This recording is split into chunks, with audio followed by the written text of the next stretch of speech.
Muy bien, pues como decíamos, estamos rodeados de libros. Tengo aquí mi pequeña biblioteca virtual porque estamos en la víspera del que se considera el Día Internacional del Libro. Cada 23 de abril se celebra el Día Internacional del Libro y de los Derechos de Autor.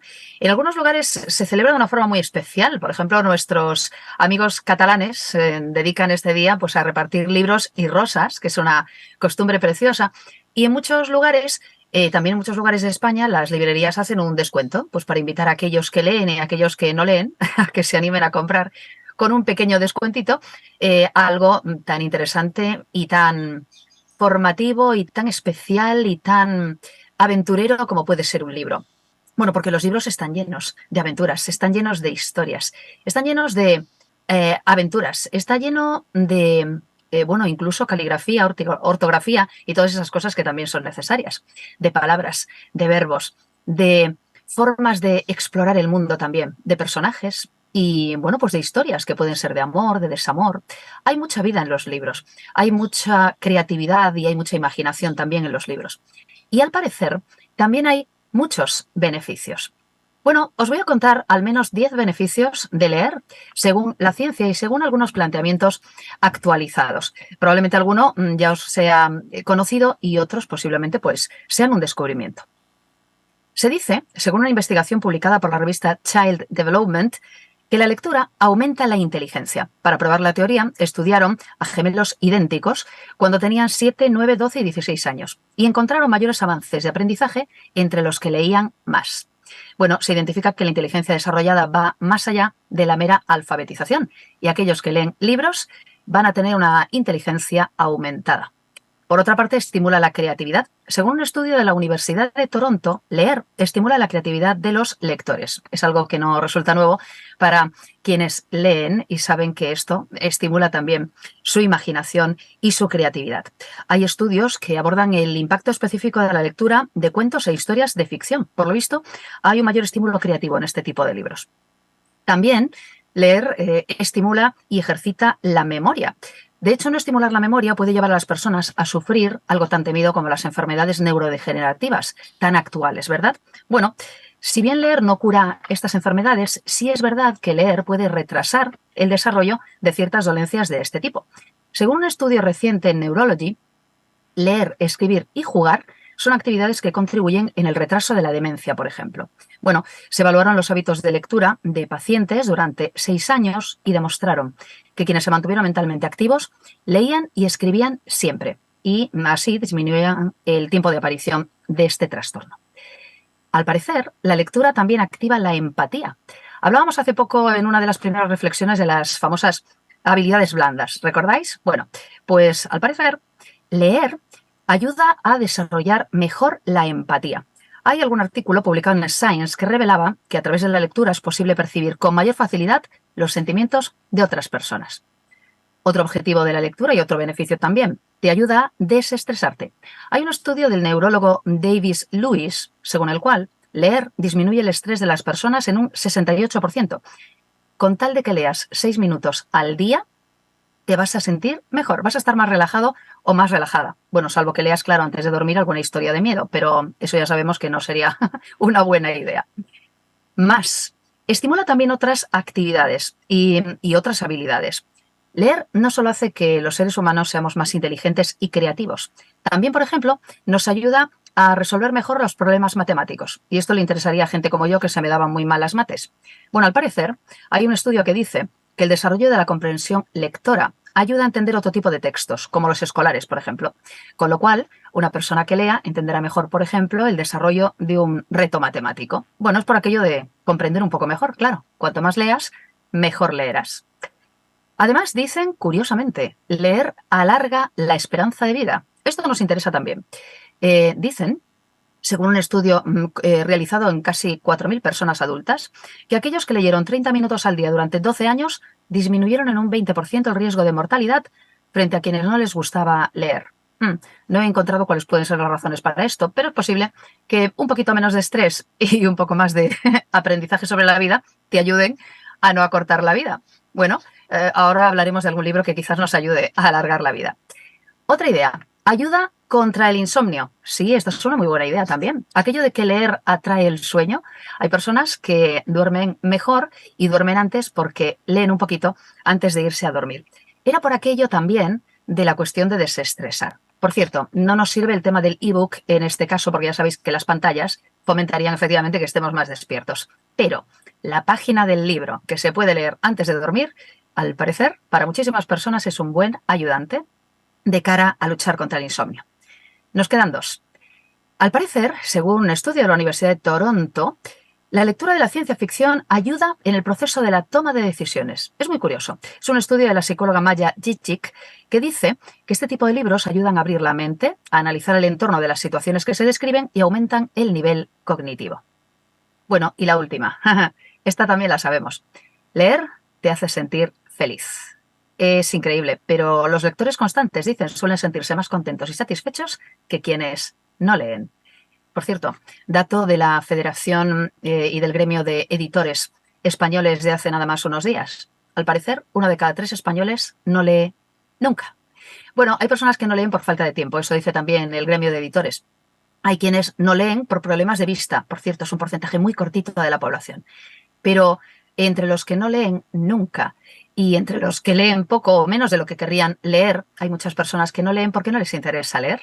Y claro, la pregunta sería cómo poder captar a aquel o aquella que creen que leer no es útil, que leer no es significativo, que leer en realidad no significa nada que pueda ser especialmente prioritario. Bueno, beneficios de leer. Ya los conocíamos, algunos sí, otros quizás nos resulten novedosos. Te voy a dar una idea más antes de que hagamos algo especial en esta primera reflexión. También se habla de los beneficios intelectuales del estudio de un libro muy concreto. Es un libro que ha sido denominado el libro de los libros. En los rankings de libros más vendidos y más difundidos del mundo está siempre en primera posición. Otra cosa, claro, es que lo leas. Hay mucha gente que tiene una Biblia en su casa, en una biblioteca tan grande como esta, y sin embargo no la lee. Pero si nos atrevemos a abrirla y si nos interesamos por estudiarla, vamos a encontrar también especiales beneficios. Bueno, luego ahondaremos en uno de ellos en la Escuela de Biblia. Pero, ¿sabéis? Me he encontrado con un curioso artículo reciente de Adolfo Suárez, concretamente noticiasadventistas.org, que nos habla de beneficios intelectuales del estudio de la Biblia.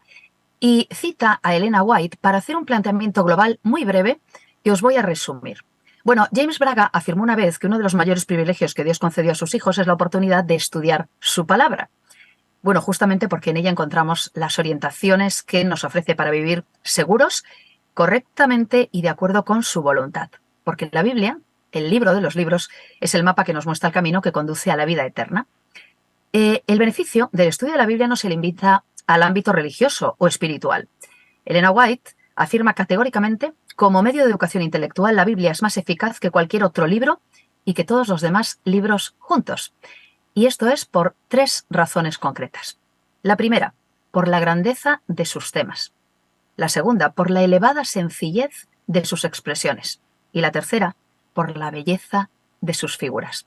Podríamos dedicar mucho tiempo a hablar de todo esto, pero es evidente que la Biblia trata muchos temas. No estamos hablando de un libro monotemático, sino de un libro con historias de todo tipo que nos llevan a pensar además en ámbitos, en temas, en situaciones sociales, personales también, psicológicas incluso. Nos da muchas lecciones sobre muchos asuntos. Es un libro con muchísimos temas. Nos expande por diferentes asuntos y por todo tipo de tópicos. Pero es que además lo hace en un lenguaje inteligible para la mayoría de la población. Al margen de que luego podamos ahondar, y lo haremos después en la Escuela de Biblia, en determinados asuntos de una forma muy específica, vamos a encontrar que la Biblia está al alcance de cualquier lector. La sencillez de sus expresiones ayuda a la comprensión que podamos tener. Bueno, hay quien decía efectivamente que hablar difícil es muy fácil y que lo difícil es hablar fácil. La Biblia nos habla de verdades eternas de una forma inteligible para cualquier ser humano. Y con la ayuda del Espíritu Santo podemos entender verdades muy complejas con expresiones muy sencillas. Hay textos maravillosos. Jehová es mi pastor, nada me faltará.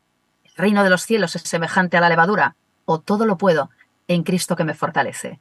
Expresiones sencillas que guardan verdades eternas y verdades muy profundas. Y por último, la Biblia es un libro precioso, está lleno de belleza, hay metáforas, hay parábolas, hay figuras literarias absolutamente maravillosas, hay poesía, hay muchísima belleza y hay palabras además maravillosas que no son de uso común, que nos ayudan también a elevarnos por encima de otros libros.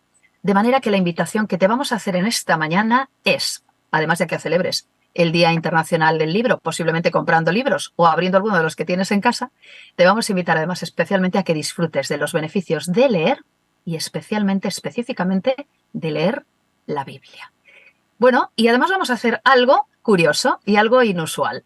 Vamos a hacer un comentario de libros y yo voy a pedir a mis compañeros, yo me quedaré para el final, que, bueno, pues nos comenten, nos den ideas con respecto pues a lecturas que les han llamado especialmente la atención, que han sido especialmente beneficiosas, o libros que recomendaríais a aquellos que nos puedan estar viendo y escuchando en este momento o posteriormente. El lector habitual, la lectora habitual, por cierto, perfil del lector en España, mujer, 20 y pico añera, universitaria. Ese es el perfil. Leemos hombres y mujeres por igual. Juanfra, evidentemente, encaja perfectamente en este perfil. Yo no, soy un poquito mayor que 20 añera, pero ahí estamos, intentando leer, intentando aprender un poco. Se lee a cualquier edad y se deja de leer también a cualquier edad por muy diversas razones. Pero el lector habitual suele regalar libros y suele recomendar también libros. Y eso es lo que vamos a hacer nosotros. A nosotros nos encanta obsequiar Biblias, nos gusta obsequiar literatura también, nos gusta difundir literatura, es algo que los adventistas del séptimo día hacemos de forma habitual y de forma además institucional. Y por lo tanto hoy vamos a recomendaros leer y vamos a recomendaros lecturas que pueden ser útiles y que os pueden ayudar a crecer en lo personal, en todos los sentidos, física, mental, espiritualmente. Vamos a jugar con todo ello. Muy bien, pues voy a empezar por José Antonio, que está preparado ya para comentarnos alguna de sus especiales lecturas. Cuéntanos. No te escuchamos todavía, pero te desmutearás. Perfecto, ahora. Ahora sí. Decía que, bueno, yo traigo hoy dos libros que no entran dentro del rango, del parámetro que podríamos decir libros espirituales, pero que yo creo que si los leemos con una base cultural, bíblica, cristiana, sí que les podemos sacar mucho partido. ¿Por qué digo esto? Porque al final yo creo que un cristiano pasa todo lo que, toda la información, todas las noticias que ve, todas las situaciones de la vida, las pasa por el cedazo espiritual, no podría ser de otra manera. Las pasa, las lee, las interpreta a través de, digamos, los conocimientos bíblicos que tiene. De hecho, nosotros cuando vemos los tiempos como están, rápidamente pensamos en las lecciones que vamos a ver ahora del Apocalipsis, en la escuela sabática, pensamos en la estatua de Daniel y le damos ese contexto espiritual que sin ese background que tenemos, sin ese bagaje que llevamos, pues nos quedaríamos con una lectura muy simplificada. Pues lo mismo propongo con la literatura. Y hoy quería hablaros de dos libros. El primero, 1984, de George Orwell. Estaba ahí Juan Luis esperando. ¿Cuál dirá primero? Pues al pelo, 1984 de George Orwell. ¿Por qué traigo este libro? Porque es un libro que cuando lo leí en mi primera adolescencia, en mi temprana adolescencia, me impactó muchísimo. Me impactó porque yo ya tenía una conciencia política incipiente, tenía una forma de ver la vida de una manera, y este libro, digamos que vino a confirmar muchas cosas de las que yo creía o pensaba. Con el paso del tiempo, al releer el libro, y ya con este bagaje que os comentaba espiritual, me di cuenta que era un libro, y me vais a permitir poner muchas comillas, profético. Profético, ¿por qué? Porque 1984, que está escrito entre 1947 y 1948 y publicado en 1949, es un libro post Segunda Guerra Mundial. Es un libro basado un poco es una crítica al estalinismo imperante en la Unión Soviética de aquel tiempo, y también algunos comentaristas querían hacer querían ver también una crítica al nazismo, pero en realidad es una crítica al estalinismo. Y parecía ser que la sociedad occidental, la sociedad capitalista, burguesa, podía estar vacunada contra este 1984, contra este gran Estado, contra este gran hermano que todo lo ve, que todo lo espía y que quiere conformarnos a su imagen y semejanza. Podéis empezar a ver ya alguna similitud, imagen y semejanza, que nos quieren conformar, que no quieren que nos salgamos del camino.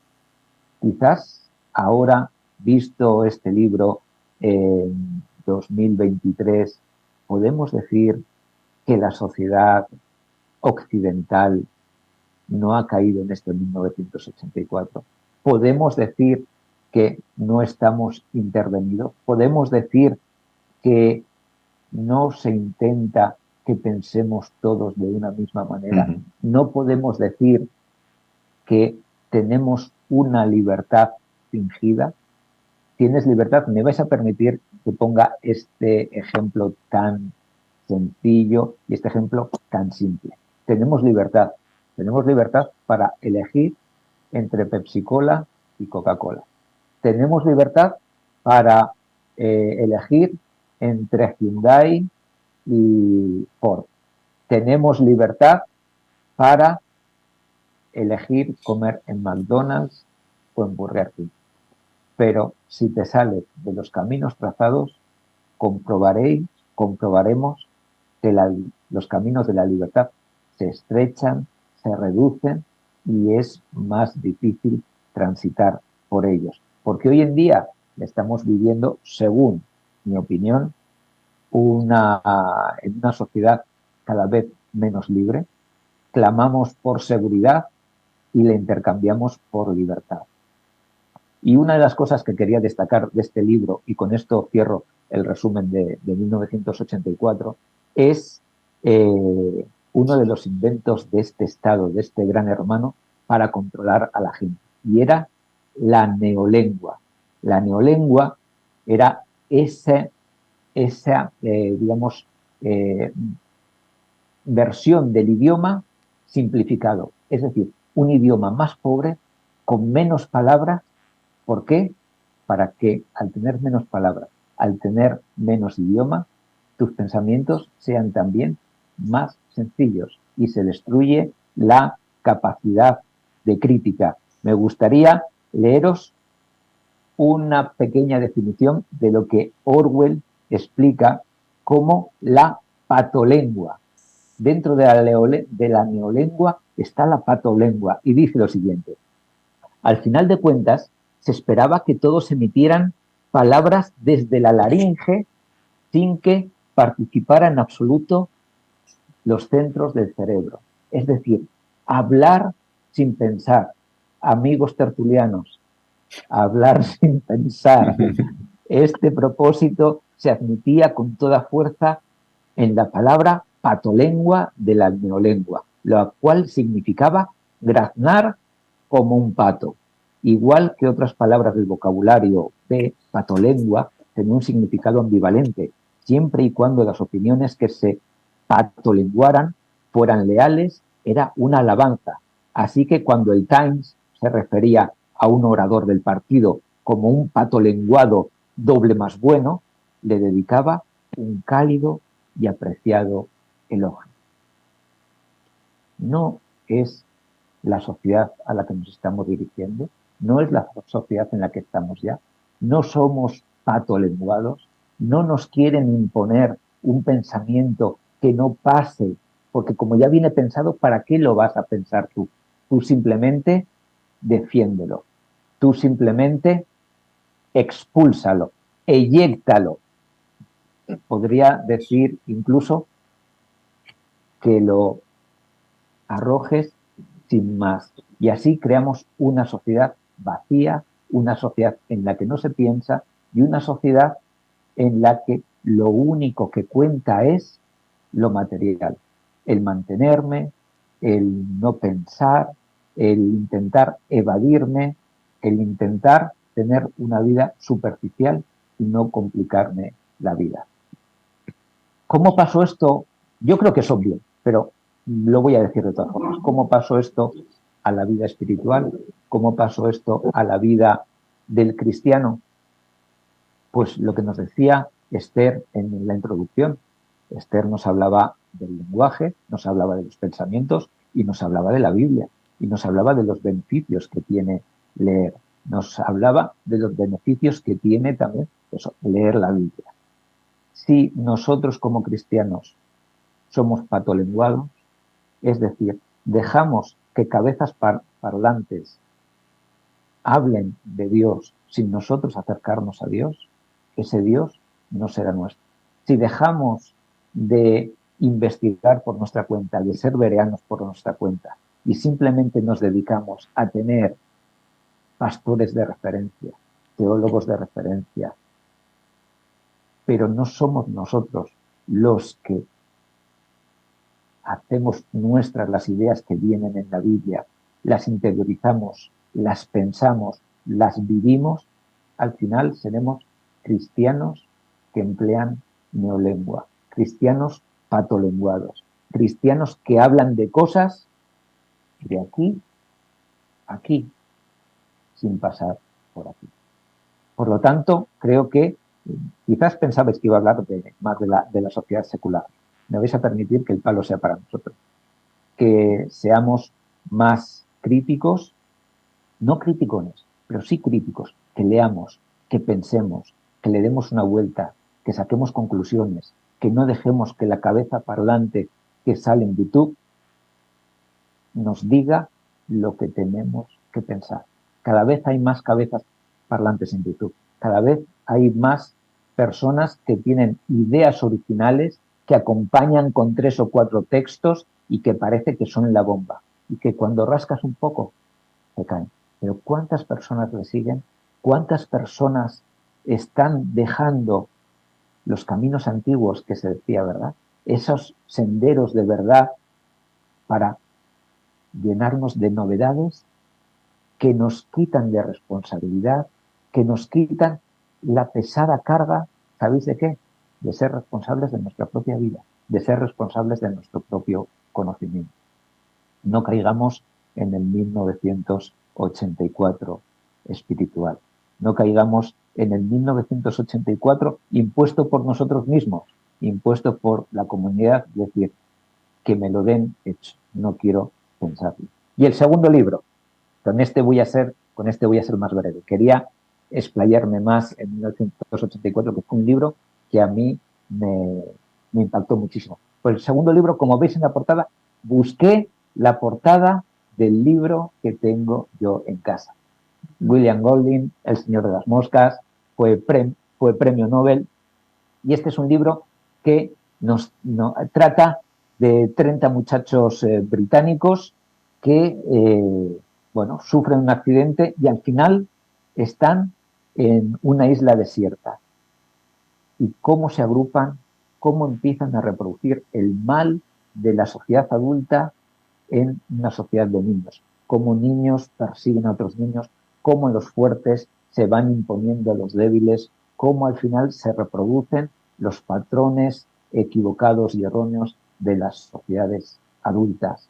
Visto desde un punto de vista espiritual, podíamos citar un texto bíblico: no hay justo ni aún uno. Cuando piensan o cuando pensamos que la sociedad tiene esperanza en sí misma, tiene esperanza en que se pueda regenerar, que se pueda recuperar, recordamos a William Golding con El Señor de las Moscas. Incluso los niños dejados sin intervención de los malos adultos, de los ya de vuelta de todo de los adultos, reproducen los patrones del pecado, reproducen los patrones de las sociedades donde han vivido, reproducen la tiranía, reproducen la represión, reproducen la violencia.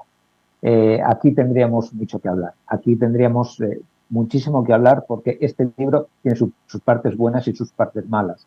También se aboga un poco porque es necesario unos gobiernos duros que, digamos, puedan encauzar estos sentimientos egoístas y violentos de los individuos en la sociedad.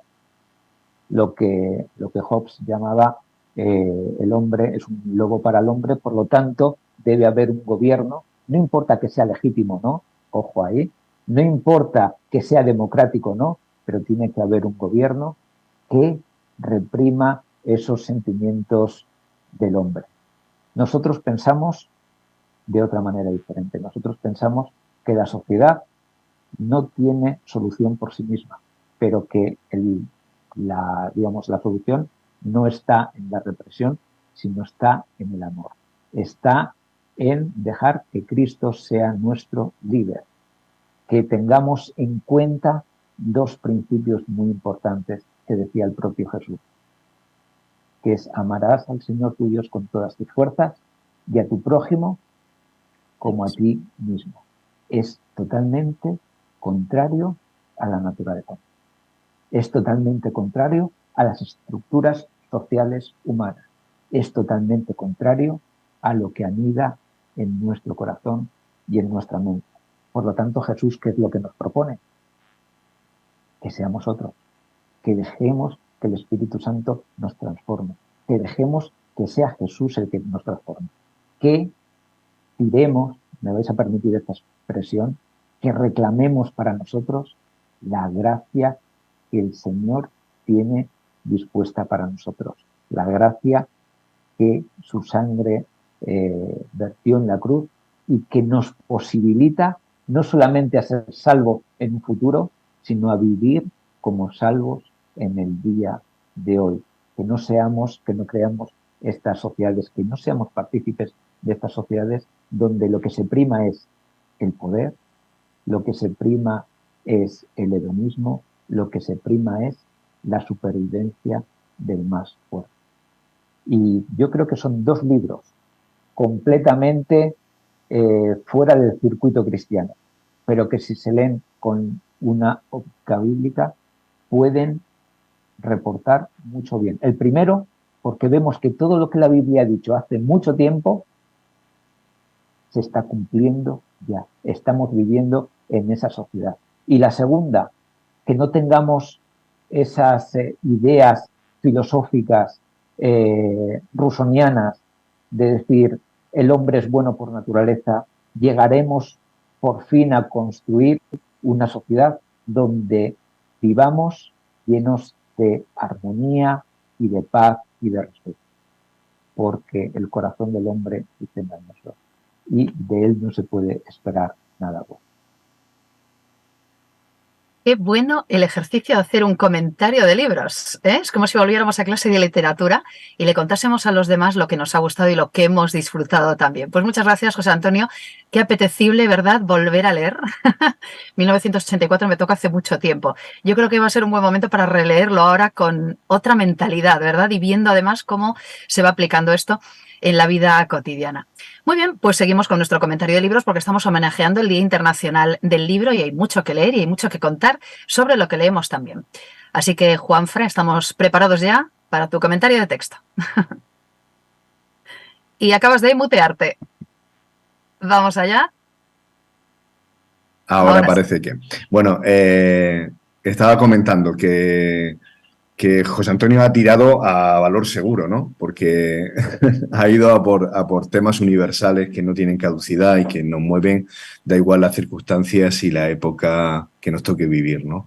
El tema de la pérdida de la inocencia ya se refleja desde el principio de los tiempos cuando Adán y Eva se separan de Dios y descubren, se les abren los ojos. Yo creo que también un poco conecta con eso.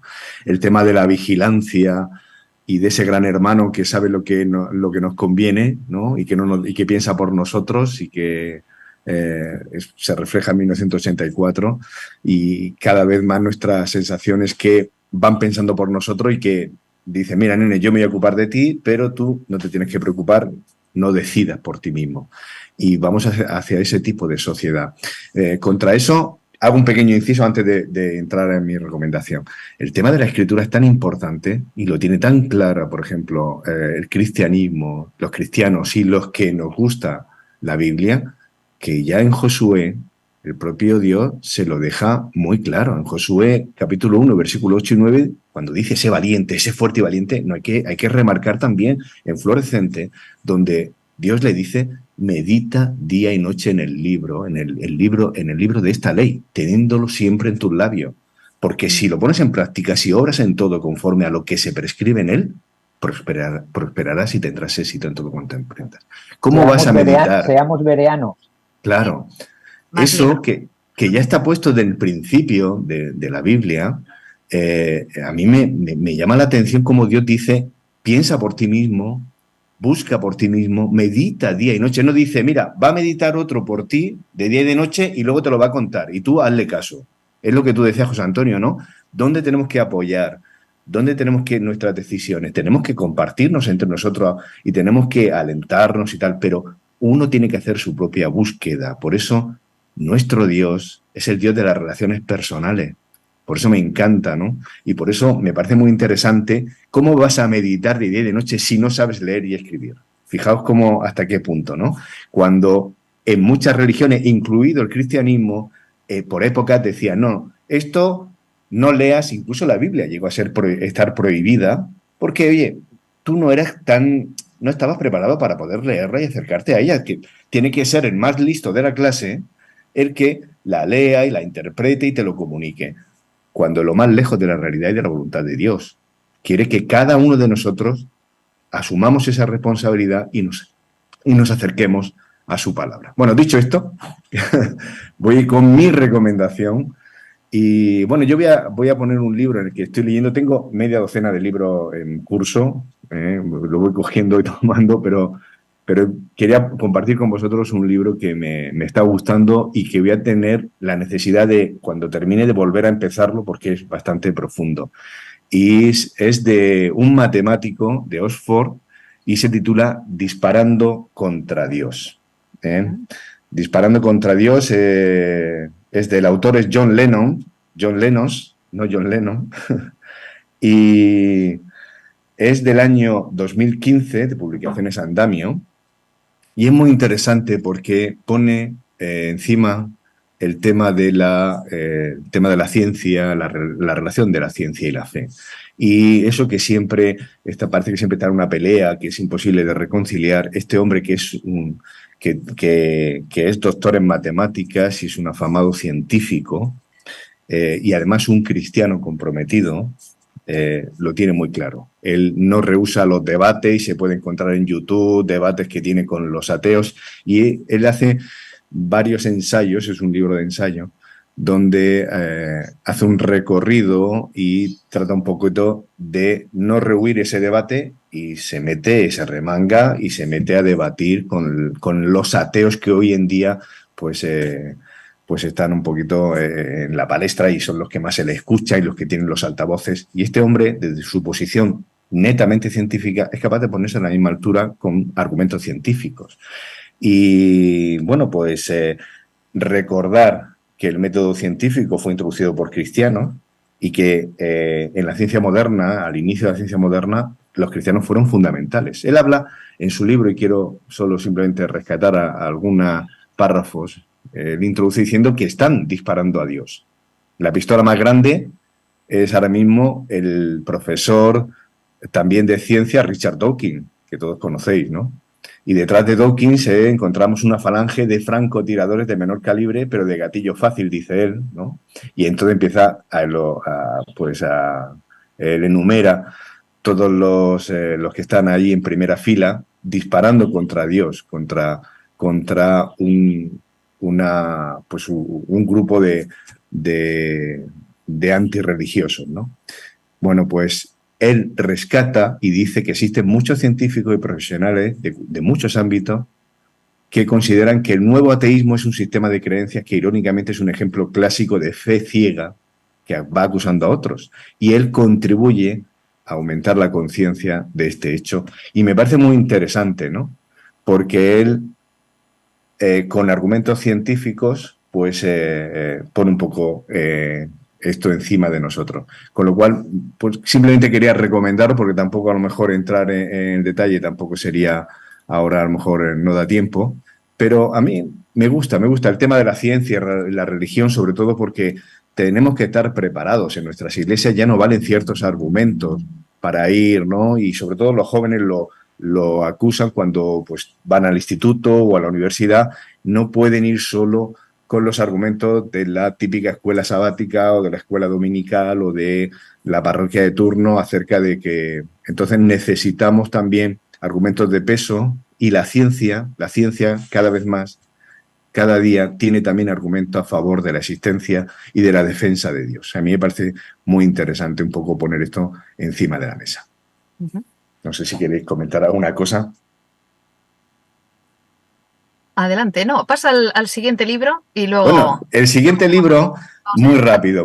Estoy leyendo también uno que es un poco de historia, son también un tema que me interesa. Mirad, hace poquito tiempo, hace 4 o 5 meses estuve en Córdoba visitando la ciudad, una ciudad preciosa donde hay una mezquita que es la única mezquita, bueno, es un patrimonio de la humanidad.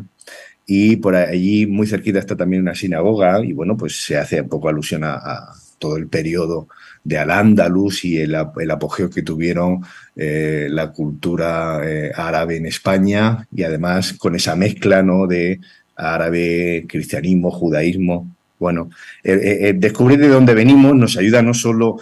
No se trata de añorar el pasado, sino comprender y valorar el presente. Esto no se trata de... Recordamos porque queremos comprender de dónde venimos y afianzarnos en dónde estamos, ¿no? Ese es un poco el desafío. Pero me llamó la atención lo siguiente, y no sé si Juan Luis, en este libro que se titula Los judíos en España, que es de Josep Pérez y es del año 2005 de la editorial Titibillus, fijaos, me llamó la atención lo curioso, ¿no? Siempre se habla de la expulsión de los judíos por parte de los cristianos, ¿verdad? Bueno, de los cristianos de entonces, del catolicismo reinante. Pero poco se pone en valor que los judíos fueron expulsados primeramente de Al-Ándalus. Y quería recordar con vosotros simplemente esto, ¿no? Dice, sabemos de la existencia, y voy a leer la página 58, sabemos pues de la existencia de judíos en la España cristiana en los primeros siglos de la Edad Media, pero es difícil aclarar cuántos eran, cuáles fueron su modo de vida y sus actividades profesionales. Su número debió de incrementarse bastante a partir de la llegada de los almorávides. Pero a partir del siglo XI los judíos tuvieron que abandonar Al-Ándalus y lo hicieron además con pena, obligados a salir de unas tierras prósperas y de gran riqueza cultural como era el sur de España entonces, para buscar asilo en unas comarcas mucho menos desarrolladas, donde todo se les hacía extraño, hasta el idioma que hablaba la gente, porque hay que recordar que el árabe era el idioma cool, el idioma de la época donde empezaban a traducirse las obras clásicas. Pues aquellos monarcas cristianos estaban encantados con la llegada de aquellos hombres competentes y cultos, expulsados del sur, obligados a emigrar hacia el norte. Y está comprobado, dice este historiador, que acogieron a los judíos con los brazos abiertos, dándole garantías sobre la suerte que esperaba a los que decidieran instalarse en sus territorios. Se comentan varios documentos históricos donde se puede comprobar esto. Y a partir del siglo XII, a mitad, en 1146, fueron las persecuciones de los almohades las que obligaron a esos miles de judíos a salir de Al-Ándalus. Pues ¿sabéis lo curioso? Pues aquellos reyes cristianos, Alfonso VI y otros reyes, se saltaban incluso las leyes canónicas que en aquella época prohibían al que no fuera católico ocupar cargos de responsabilidad y, sin embargo, le dieron esas responsabilidades a estos hombres judíos que le llegaban, y se atestigua de médicos, funcionarios de alto nivel, donde enseguida aquellos reyes cristianos los pusieron. Así que me parece muy interesante, siempre ponemos el acento en la expulsión de los judíos y es verdad que fue un drama, me parece una de las mayores pérdidas que ha sufrido este país a nivel cultural y social, pero hay que recordar también que en otra época fueron acogidos con los brazos abiertos porque desgraciadamente el ser humano estamos siempre moviéndonos en el señalar al diferente, en el señalar a las minorías, en el que no piensa como nosotros, y hoy día sigue siendo un desafío el tema de la tolerancia. Hablamos de las pequeñas comunidades y somos, el mundo evangélico, los evangélicos, muy sensibles enseguida a las discriminaciones, y hay que tomar conciencia de que igual que no nos gusta que nos señalen por ser diferentes y nos miren por encima del hombro o nos aparten, nosotros tenemos que en nuestras iglesias ser muy sensibles también cuando alguien se sienta como nosotros, cuando llega de nuevo, se sienta en nuestro banco y viene de otro país. Y porque os voy a decir una cosa, salir de otro país, emigrar, suele ser por obligación económica, por obligación política, de ideas, por obligación, no sé, poner lo que queráis. Nadie quiere dejar de ver a su padre, a su madre o a su primo, y le gustaría a todo el mundo poder ir los domingos a comer a casa de... Entonces, cuando uno está fuera, hay que ser sensible y hay que pensar que el otro está fuera de su sitio y hay que ser acogedores, porque todos somos emigrantes, ¿no? Así que un poquito esa era mi recomendación y en lo que estoy yo un poquito leyendo estos días. Pues muchas gracias, compañeros, porque habéis reactivado nuestros cerebros definitivamente, ¿no? Pensando en cómo la historia se repite, ¿verdad? Desde las diferentes perspectivas. Cómo podemos visualizar el mundo actual en base a lo que otros vieron antes y cómo podemos efectivamente invitar a nuestros cerebros a pensar por sí mismos y a conocer un poco más, ¿verdad? Hay tanta riqueza y tanta vida y qué interesante es escucharos y además qué motivador es el comentario para poder leer esos libros que nos sugerís, que nos proponéis. Voy a ir rapidísimo, evidentemente porque os lo habéis tomado ahí, ¿verdad? Y me encanta, con calma y con pasión. De eso se trata, estamos hablando de libros, estamos hablando de algo que nos gusta. Muy brevemente os voy a proponer 3 ideas que además están muy relacionadas entre sí, porque es algo que a mí me inquieta, me motiva y además necesito pues para poder también compartir con otras personas, porque como vosotros a mi alrededor me encuentro con mucha gente a la que le falta esperanza. El poder de la esperanza es la primera posibilidad. Bueno, esa esperanza para el futuro me sirve cualquiera de los dos porque ambos están muy relacionados. Es un libro y es uno de esos libros que los adventistas repartimos. Ahí está, podemos empezar por el poder de la esperanza cuando, pues hacemos una campaña de extensión misionera. A veces nosotros mismos no valoramos el poder que puede tener un pequeño librito como este para pues hallar, como dicen también sus autores, Julián Melgosa y Michelson Borges, secretos del bienestar emocional. Se habla tanto, ¿verdad?, de las necesidades emocionales de la sociedad actual. Y este pequeño librito, El poder de la esperanza, habla, entre otras cosas, pues de temas tan actuales como la ansiedad, como un exceso de futuro, y la depresión, como un exceso de pasado. Y nos habla también del estrés, como el exceso de presente, y de los traumas psíquicos, los vicios que puede haber también, el sentimiento de culpa. Y hay una parte muy bonita que habla concretamente de los consejos del fabricante. Fabricante con mayúsculas, claro, el diseñador inteligente que es el que ha puesto en nosotros también las herramientas para poder tener esperanza. Nuestra sociedad necesita esperanza, ¿verdad? Y hay poder en esa esperanza. Nosotros como adventistas tenemos muchas esperanzas, somos gente esperanzada y de ese poder de la esperanza habla este libro muy breve que os recomiendo y que además es muy fácil de obsequiar, precisamente porque habla de una temática que está al alcance de todas y todos. Esperanza para el futuro es un libro muy parecido. Está escrito por Luis González y por Diogo Cavalcanti y habla de dar salida a un mundo incierto. Por cierto, desde una perspectiva además realmente actual, porque, por ejemplo, habla pues de la era de las fake news. Y bueno, pues nos recuerda que estamos en un mundo en el que hay pues informaciones falsas, estamos rodeados de confusión y además es muy fácil, efectivamente, ser presa de la incertidumbre. Tenemos incertidumbre social, incertidumbre económica, incertidumbre ética, con los debates también bioéticos de la actualidad.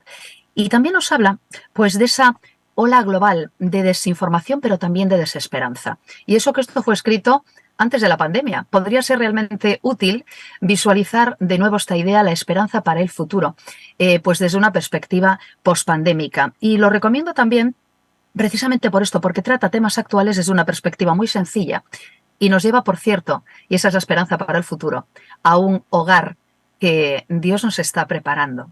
Nosotros tenemos esperanza porque sabemos que esta vida pues no es la final. Nosotros tenemos una vida eterna prometida y tenemos un lugar que nos está siendo preparado para poder vivir eternamente. Tenemos muchas razones para la esperanza y para encontrar salida en un mundo incierto. Y nuestra salida al mundo incierto es precisamente enfocarnos en el futuro y en un futuro fantástico. Recomendable también, fácil de obsequiar y la verdad es que, bueno, pues una pequeña herramienta también para que otros puedan leer. Son libros cortitos, breves, con lo cual a lo mejor al lector no muy avezado, pues en principio no le van a resultar menos apetecibles, ¿no?, que un libro un poco más amplio.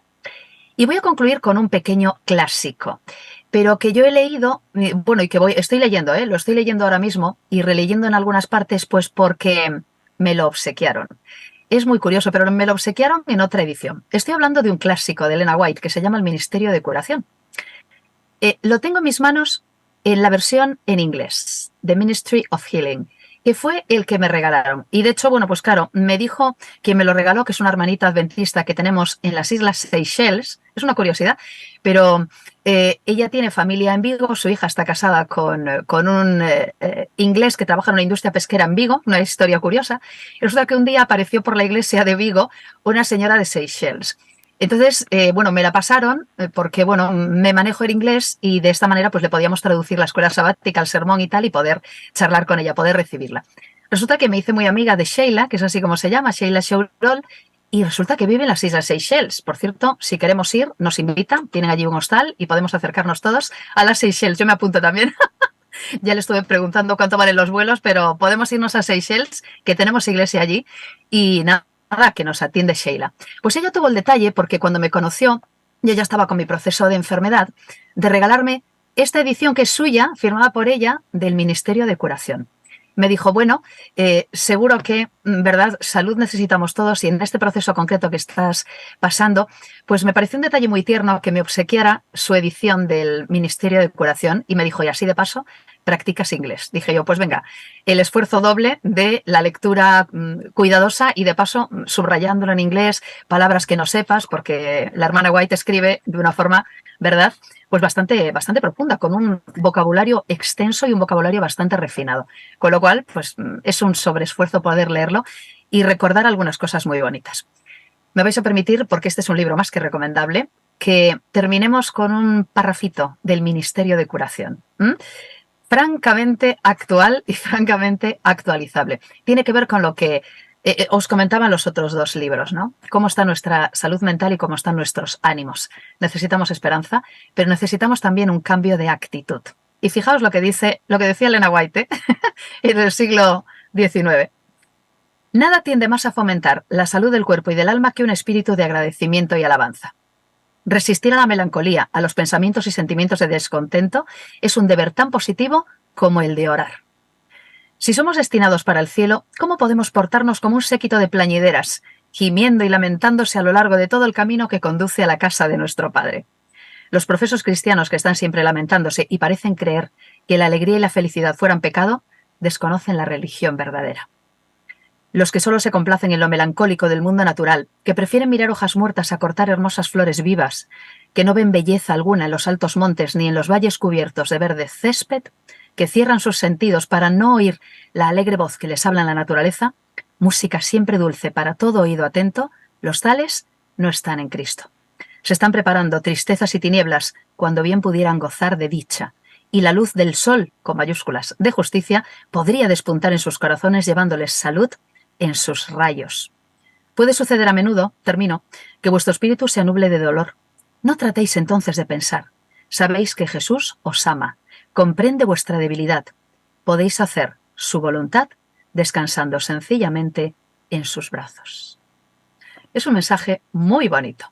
Bueno, aquí no dice que dejemos de pensar, aludiendo a lo que decía José Antonio al principio. Tenemos que pensar por nosotros mismos y a lo que decía también luego, ¿verdad, Juanfra? Hay que seguir pensando y hay que seguir moviendo ese cerebro. Dice, no penséis en lo que no debéis, en las cosas tristes. Descansad en los brazos de Jesús y descansad en esa esperanza que conocéis. Vamos a invitaros, gracias compañeros, esta mañana, queridos oyentes, televidentes y consumidores de la Iglesia en Casa, a que leáis. Vamos a disfrutar del Día Internacional del Libro y vamos a disfrutar una vez más de la bendición que tenemos de poder leer, escribir, pensar, razonar y tomar decisiones por nosotros mismos. Que sea un feliz Día del Libro que sean unas felices lecturas, que leamos más y que compartamos también, como hemos hecho esta mañana, estos comentarios de texto con aquellos que puedan estar a nuestro alrededor. Disfrutemos de la bendición de poder leer. Era nuestra idea y nuestra invitación también en esta edición más que especial esta mañana de La Iglesia en Casa. Y hablando de leer, queridos, nos vamos enseguida a nuestra escuela de Biblia, que hay mucho que leer también en esta mañana.